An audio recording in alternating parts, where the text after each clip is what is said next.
Hello, fellow fly fishers and future fellow fly fishers. This is really geared towards the future fellow fly fishers. Welcome back to part 5 of my 10-part series on fly fishing for beginners. And today we're going to talk about building that first fly box. So the flies I'm going to recommend to you are all what's known as attractor flies. I'm going to recommend like a Humpy. That could represent a caddis, maybe a mayfly, depends on the size. But they're all going to be tried and true patterns that have been used for decades, and they've been proven to catch fish. So it's going to be a short video. I'm going to show you the flies, my recommended sizes. In all, there's going to probably be about maybe 40 flies total that you'll need to get started, which sounds like a lot, but believe me, once you start fly fishing and you get into the sport, there's people that have thousands of flies.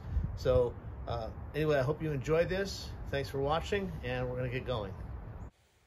The parachute Adams represents mayflies and caddis. I prefer the parachute version over the standard hackle because it's more visible. The Elk Hair Caddis represents an adult caddis. It can be twitched across the water to represent an egg-laying caddis or fished on a dead drift. The yellow Humpy represents mayflies and caddisflies. It's very buoyant. It's good to use in a faster water or choppy water. Can be used as a dry dropper. Dave's Hopper, a tried and true pattern. Great to use in a dropper hopper situation or on its own during hopper season. The orange Stimulator represents stoneflies and caddisflies. It's also another good fly to use in a dry dropper situation.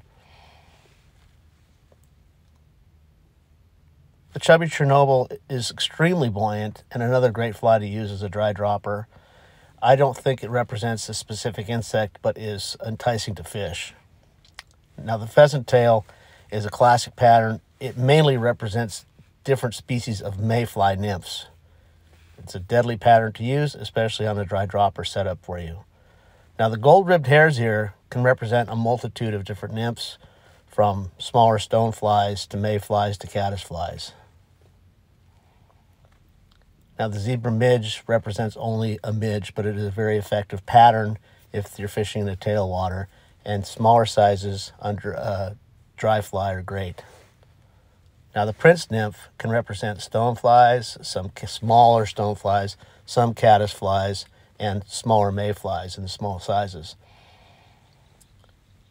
Now, one of my favorite things is wet flies. The pheasant tail represents mayfly nymphs, caddis nymphs. Excellent all-around fly. Perhaps my favorite wet fly, the orange and partridge, can represent diving caddis, caddis nymphs, and in small sizes, emerging mayflies. Last but not least, the only basically streamer that I'm recommending is the woolly bugger. Many people have caught their first fish on the woolly bugger. Give it a try. I think you'll be impressed. Okay, that wraps up part 5. Thanks for watching. I'm going to put a list of the different flies in the description along with their sizes. I hope you guys come back for part 6. We're going to learn the essential knots that you need to know to begin fly fishing.